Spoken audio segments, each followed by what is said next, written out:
sinaantaan la magacahay sankunaaf lama ogoli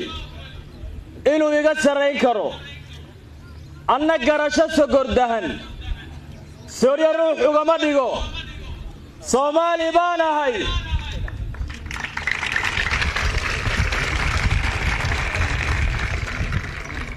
minna madax salaaxiyo kama yeelo seetada sasabada ma qaadibo sirta waxaan iraahdaa saabaan biyaha celin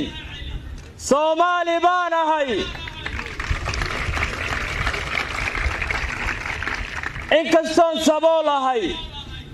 haddana waan sirriigtaa saxaabada ma horsado saaxiibnimaan nahay cadowgayga lama simo Soomaali baan ahay